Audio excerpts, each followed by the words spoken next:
Muy buenas tardes, mi gente. Aquí con ustedes, la comadre B, with another episode of Comadreando Aquí y con Café. Today is February 15, 2024. I hope all of you guys had a wonderful holiday ayer. It was Valentine's Day, if you did not know. I just want to throw out there that they didn't forget me. They didn't wish me a happy Valentine's Day, but they did bring me a gift. Go figure. I don't know. Yesterday officially marked the beginning of Lent. For you participating Catholics, ayer fueron a tiznarse la frente. So yes, we were celebrating a double whammy ayer.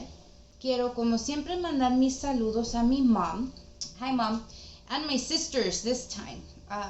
Every episode I record, I send them a link. They click on it and they're probably like, man, I'm already all invested. Gotta keep watching. So hi girls. It is day 3 of Not So Loving Valentine. Thank you to my regulars también. Un saludo, un abrazo. And if you guys are new here, don't forget to like and subscribe. I do have weekly uploads, so check them out. I have a little bit of everything. Well, today is day 3 of a Not So Loving Valentine. So les cuento lo ocurrido. Before I get into the whole case, I do want to, number 1, give you guys a trigger warning. Of course, it is a gruesome case with details, this and that. So take this as your warning.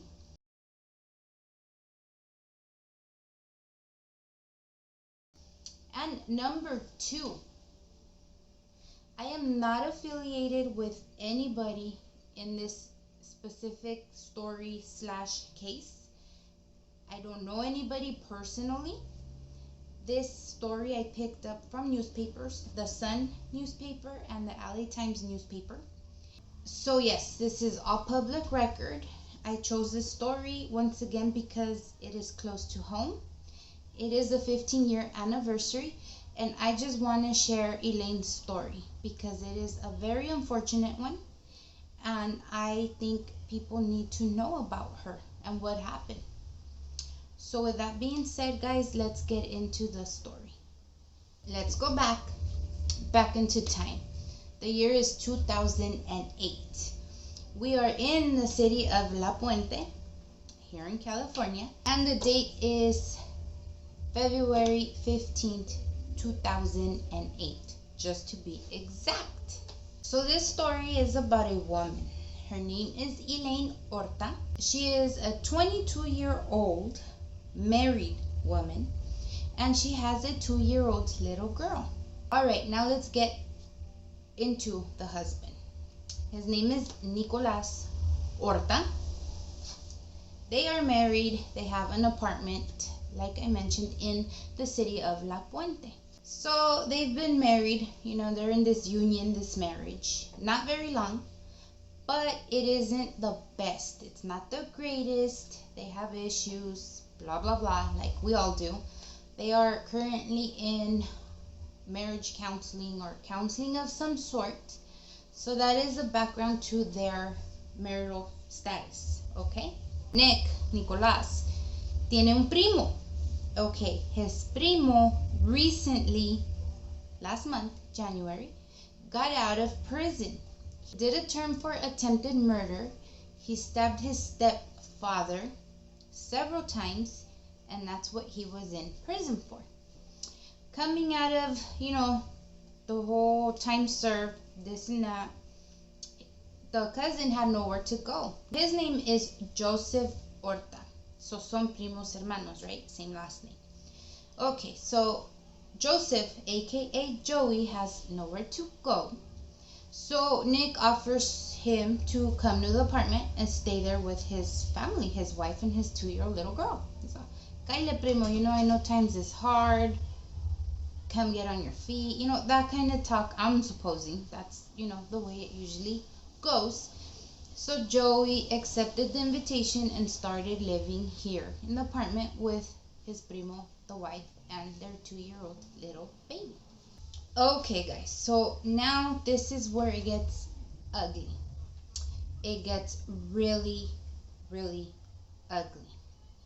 Elaine and Joey and Primo start an affair just 2 weeks after Joey moves in. Yes, they start running around, que están enamorados. Elaine being in this unhappy marriage, obviously, things like this tend to happen, right? Okay, well, Nick, the husband, at first he didn't know, so this was just a secret, between the new couple. But he knew he didn't like what he was seeing. They were being too friendly with each other, y ojitos, I'm supposing, and stuff of that sort. So him not being 100% sure that they were running around, he didn't like it one bit. So he ended up asking his primo to move out. He said, you know what, te vas. Vámonos, vámonos, Recio. Vete de aquí. Despite this, Joey obviously moved out. Elaine and him kept seeing each other any chance they could, especially when Nick was at work. That was, the time they got to see each other. So now it's known that February 12th, Elaine and Joey hung out, and se le hizo tarde to pick up Nick from work, and she actually didn't even show up. She left him hanging just to be spending time with Joey. This day, the 12th, is when things actually start getting real. Elaine and her baby do not come home.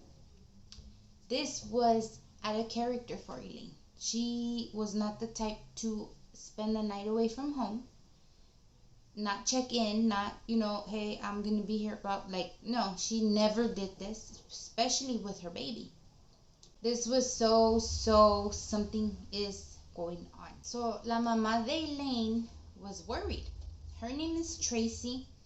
She's real concerned because, again, this is out of character for her to not check in, nobody know about her, not come home at all.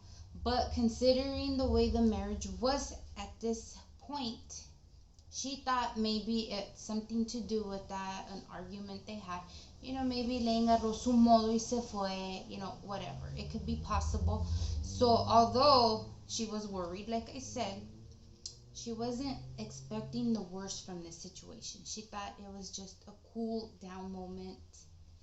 A ver qué pasa, right? Well, this day plays out. Pasan las horas, this and that. There's still no communication from Elaine.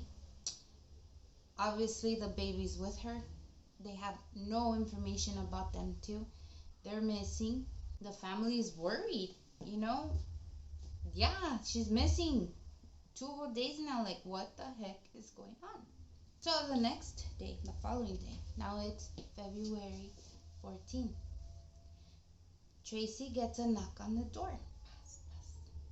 It's a police officer. No, not bad news yet. What does this officer have? Her grandbaby, Elaine's 2-year-old daughter. So Tracy is shocked. Now she's probably scared still, even more, okay, where the hell's my daughter? Probably mad, thinking maybe she ran off with this pinche muchacho, I'm pretty sure you receive this, your first impressions and thoughts are everything and all over the map, right? Okay, so the officer tells Tracy, we're bringing you your granddaughter. She was dropped off at the police station. The family of Joey Orta dropped her off.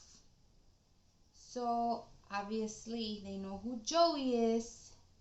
Tracy is mad. Why the hell is my grandbaby being dropped off by a damn police officer? As a loving grandmother of a 2-year-old tiny little girl, toddler, that would be your first freaking thought, right? So yeah, turns out Joey went to his family's house and just dropped off this baby there. I don't know if he asked them to please go drop her off at the police station, considering he's out on parole.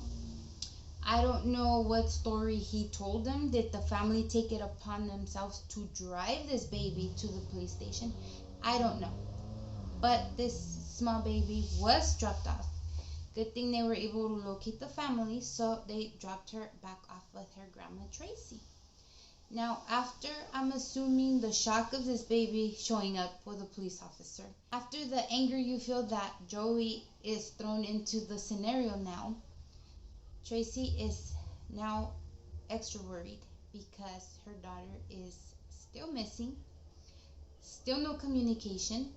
Obviously, her name was not brought up with this officer, so now she files a police report with the Covina Police Department. She drove out there, gave them the description of the daughter, name and everything, age. At that time, Eileen, like I mentioned earlier, is 22 years old. She was driving a maroon color van, Voyager.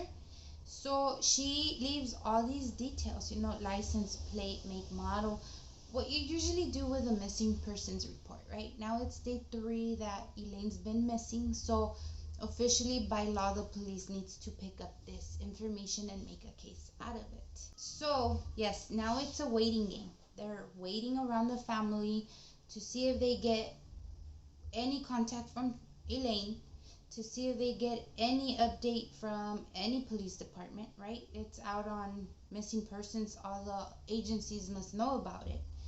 They're trying to see if maybe they can catch a glimpse of her driving around the area in her van. They are just waiting.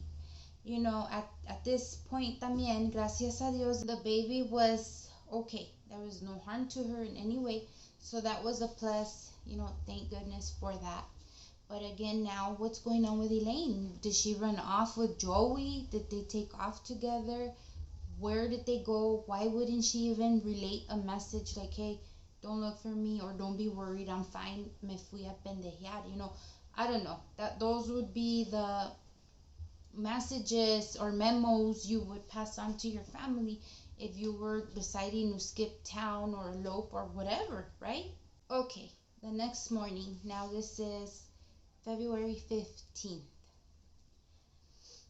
The news articles, like I said, I picked the story up from the newspaper, say 2 different stories. One says that Tracy, the mother, was notified that they found the van. And another newspaper says that Nick, the husband, was notified that the van was found. I don't know who was the one that was actually notified, but the family was notified. They found the van. Now here's where it gets really weird, okay? They find the van in the reserved area of the parking lot for the Pomona Police Department. They related the message that a parking enforcement had found the vehicle. The police said in the initial call, there is no signs of foul play, but this van is parked in an area where we are going to tow it away. They said, come pick it up so you can avoid costly fees. It's parked here. They gave them the address. And that was the end of that. Well, relieved, right? Tracy, the mother's relieved because no bad news is good news. ¿Verdad? So she's like, okay, she talks to her son-in-law. Says, Nick, let's go get this van. Now they add Enrique, that's Elaine's brother. Let's go get this van. They found it. There's no signs of foul play. Obviously no broken windows. There's no blood. There's nothing. So obviously she must be okay. Let's go get this van.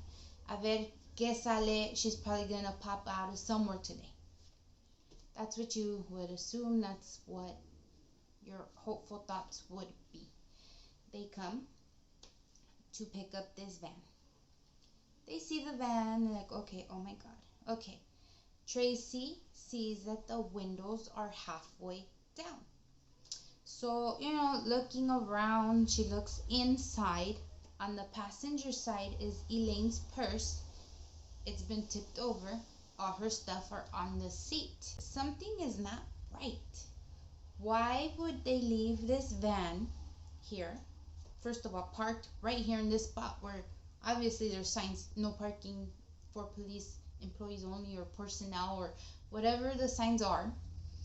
And then, this whole mess of stuff out of a person, it doesn't seem right to her. Okay, now she goes to unlock the van and, she opens a back sliding door. There's a bunch of blankets back there.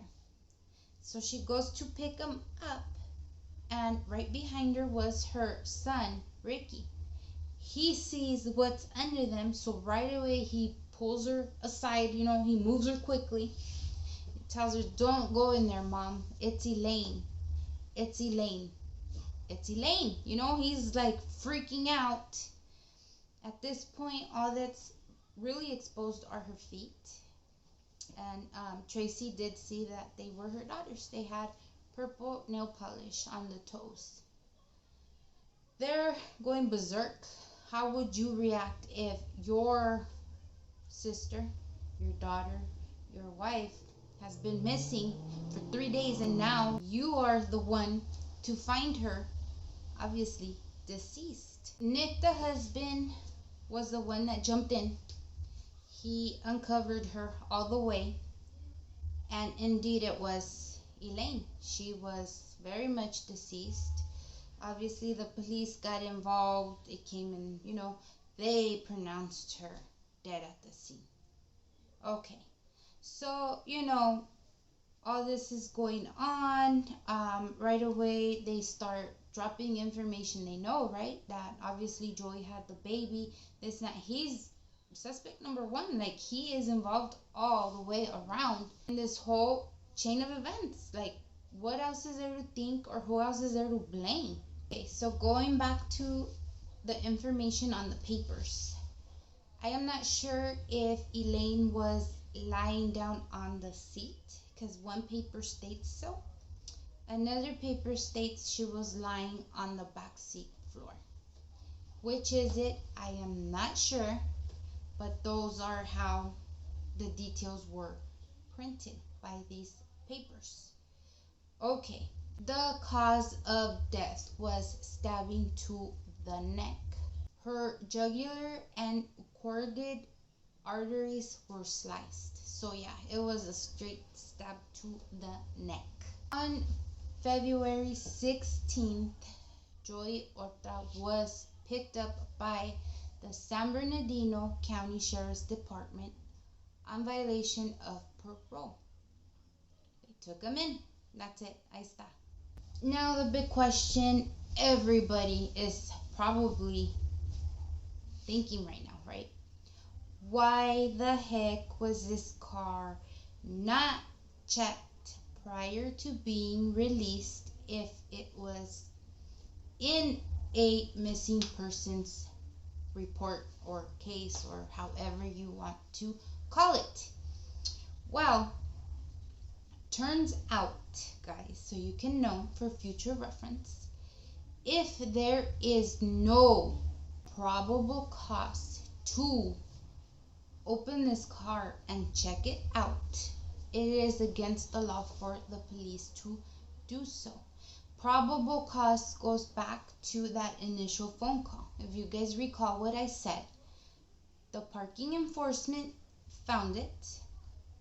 The car was in good condition. There wasn't no struggle signs of any kind around it, meaning running fingerprints with blood or, broken windows. So it apparently looked like somebody just parked it there where they weren't supposed to and took off.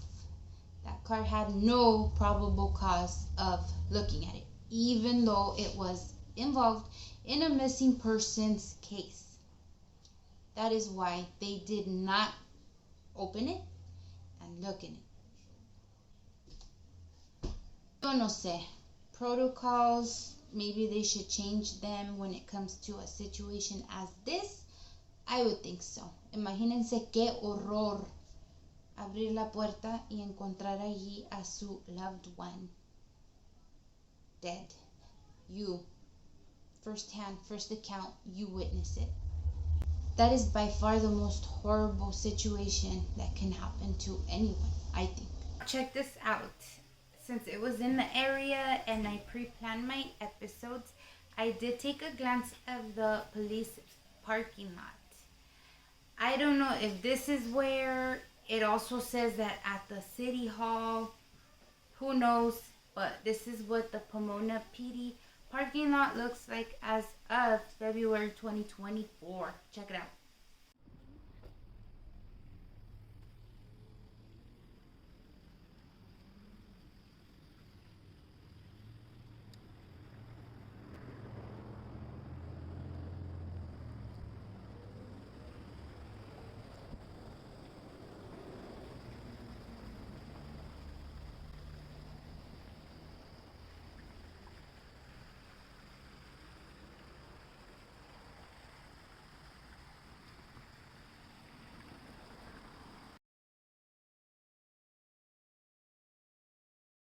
Well, let's forward to summer of 2010.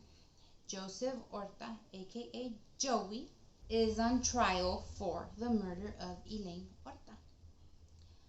Yes, he is there. The case is open. Trial is going on. What happens? He claims his innocence. He's like, yo no fui. I don't know what happened. It was not me. He takes the stand. He's up there talking about his affair with Eileen. He's talking about how unhappy she was when he moved in. They would talk about this and that. You know, he talked about all these details. He even said that his Primo Nick knew that she wanted to be with Joey. I guess at some point during his stay there, which was only 6 weeks, they went to the beach as a family, all of them, all four of them, the baby, Eileen, Nick, and Joey. And on their way back from the beach, that Eileen turned around and told her husband, I want to be with Joey. Truth or not, who knows? That was his account. And that's what he was saying. I guess he was trying to throw out there that he was being with her. Why would he kill her? I don't know. That's what he was up there testifying, saying. Now he gets into the details. He says that on February 12th, they came to Pomona because Eileen wanted to buy marijuana. He says that they pulled into a park. He didn't name it. He just says we pulled into a park. She left me there with the baby and she took off a hacer sus mandados. Se fue, nos dejó ahí. He says that about half an hour after she did not return, he started looking for her. I don't know if via phone calls, if he started walking, did he call a friend to come get him? Because if he's stranded at the park, how is he going to look for her, right? I don't know. It didn't say. That's all it said, that he started looking for her because he was worried. Well, you know, I can't give you details of what was said because these are all just articles out of the newspaper, and obviously they only allow so much per story, so we would need to know details from maybe family directly, what was said in there, because obviously it was a very serious case and a lot of details must have been put in here. There was an article that claimed that they had seen Orta in Azusa with the little baby a day before the body was found. What is the time frame? Did he park the van first with Eileen in it? Was this blue car the one that picked him up from the park? Like, there is so much that is left unclear. Anyways, Joey continues con sus lágrimas de cocodrilo, right? That he's a good person, that they're painting him out to be something he is not, that he has feelings and a heart, and how dare people think he would be capable of killing Eileen. Nick, the husband, takes the stand. You know, he talks whatever his side. Like I said, it doesn't give details of what was said, but it does mention that he called his primo a monster. It did say, how dare you leave a mother without her daughter, meaning the suegra, you know. It also says that Tracy was up there on the stand and she said, you're evil. How can you leave a 2-year-old child, 2-year-old baby without a mother? She also said, I'm gonna quote, my hopes for you, Joey, are that you never find one day of peace until you repent. Eso le dijo la señora. I agree. How can you murder somebody, deny it, carry around a 2-year-old? It is just a lot. What was the reason? Who knows? Who knows? He kept saying it was not him. Now, surprise, surprise, there is a witness that is called to the stand. His name is Albert Sandoval. Turns out he is a friend, a conocido of Joey. Now, he goes on the stand, does the whole, you know, this and that, and he says, I saw Joey driving Elaine's van, the Voyager. He came to my house the day before Elaine was found. I was talking to him, whatever, I guess somewhere along the time frame that Joey was there. Albert looked in the van real quick and seen a woman laying in the back seat, and he claims that he saw toes, you know, her feet was showing, and that he remembers purple nail polish. Now, these were details that were obviously not released at that time, so the judge right away took his testimony and he ran with it. Okay, you know, all of this matches. The van, the blankets, and the nail polish, right? The purple nail polish. Okay, so yeah, after, you know, the recess and this and that, and then the jury getting together, blah, blah, blah, they find him guilty. That's it. Tú fuites. Don't say it wasn't you. Judge Bruce Mars, with double R, sentenced Joey to 56 years to life behind bars. First degree murder. And he said at that time, in that case, that was the maximum that he was allowed to give him. Justice is served, right? Yes, at least he will not be out here trying to hurt anybody else. He already tried to kill his stepdad. We know he killed Elaine.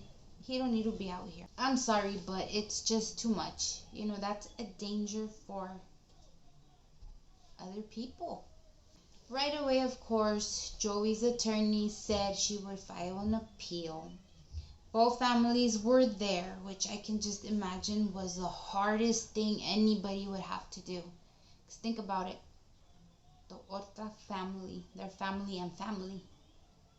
And then you got Elaine's family, like, get feo. Oh my goodness, get feo, you know?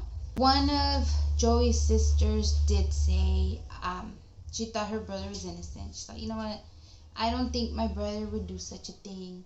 One of his younger sisters was like, you know, I'm really gonna miss him. When I was little, he always tried to spend time with us. For some reason, the judge didn't allow his family, like his immediate family, to go up there and talk. It was a done deal. 56 to life. Vámonos. Un caso gacho.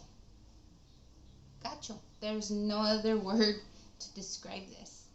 So Tracy did say that she was just very happy that Elaine got justice, that Elaine and her daughter got justice, and that most likely Joey would be in prison the rest of his life. She was content with the outcome of this trial.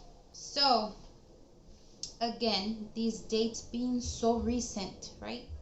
2011, Tracy, on behalf of herself, her son Ricky, and the son-in-law Nick, filed a lawsuit against the city of Pomona. Their lawsuit was the emotional distress that the three suffered from finding Eileen's deceased body. They went on to add on to their claim that the parking enforcement officer that found the vehicle didn't properly investigate the car before releasing it to them, and obviously they were stuck with the gruesome visions, pictures, images in their head of how they found Eileen in her van. The judge dismissed the case. He said no. Said no dice chino, no. He said all police officers are immune civil liability for actions taken during a missing persons investigation. So he said, nah, book's closed, be on your way. The family disagreed. Estaba feo todo lo que pasó. Why is the judge just dismissing it like it's no big deal? But Tracy said, you know what? I guess it is what it is. Like he said, it's done. We are just thankful overall that there was justice, for her daughter, and that they were all going to try to just move along with their life. Yeah, that's it. Like the judge said, the book is closed. Let's carry on. Con todo el dolor de nuestros corazones. It's time to move on. So now comes a quick update for Joey. As of last year, which was April of 2023, while he is serving his time for the murder of Eileen, he picks up a bunch of more time in there because he's just not being the sweet guy that he tried to tell the judge and jury and everybody in the courtroom that he had a heart and that he had feelings. Now, les digo, during this time of court, because he was on trial for the other stuff that I mentioned, he was found with a razor blade. How are you going to be carrying that if they check you when you go to court back and forth? They found him with one. And the spooky part was that it was identical to a razor blade that they had taken from him from a previous attack that he did on an inmate. Sondel, he's the one fabricating these in there. He was in Tehachapi at that time. They tied him to a string of stabbings. I guess they found these razor blades, evidence, people obviously dropping dimes, que él fue. So that was that. He was found guilty on those charges. On top of that, 2017, he sliced an inmate's face, again with a razor blade, while the man, the other inmate, was standing in line to get his medication. He messed this guy up really bad, left him with a lot of scarring on his face. Estuvo feo. According to him, the reason why he attacked him was because that inmate was constantly hitting on him. Who knows if this is true? In 2019, again, he stabbed another inmate right in the neck with a razor blade. This reason was unknown. There's no details on why, but obviously he got caught for that. People seen. And in 2022, 2 years ago, it says that he ran out of his cell and just attacked another inmate and stabbed him in the neck as well. After todo este desmadre que hizo, he is looking at 5 consecutive life sentences behind bars. He will be in prison forever. Sad, sad, sad story, guys. Aquí Estamos 15 years later, exactly today, February 15th. Y no ganó nadie. You have a deceased woman, a woman with no daughter, a young woman with no mother, a husband with no wife, el amante sin novia. He's behind bars forever now. Horrible, horrible situation. Like I said, aquí no ganó nadie. Although back with Eileen, he swore it was in his. Look at how that's his MO. MO es su modo, su maña, como hace sus cosas. All stabbings in the neck. He knows what he's doing. He's trying to get rid of these people like that. Very painful, very sad. Imagine the pain of that, getting stabbed and bleeding out. Bleeding to death. Okay, now is the question. So many questions, right? What happened? Why did he stab her? Why did he kill her? Did he get mad? What made him flip? Like, did she change her mind? Would she rather just make her family and her marriage work? We'll never know. We will never know. And I think that's the worst part, because at least knowing, like, she set me off because she told me this and it was just me and se me volteó la canica and I did this. Okay, at least we know. But not even knowing because he swears he didn't do it. Oh my goodness. May Eileen Nicole Orta rest in eternal peace. She didn't deserve what happened.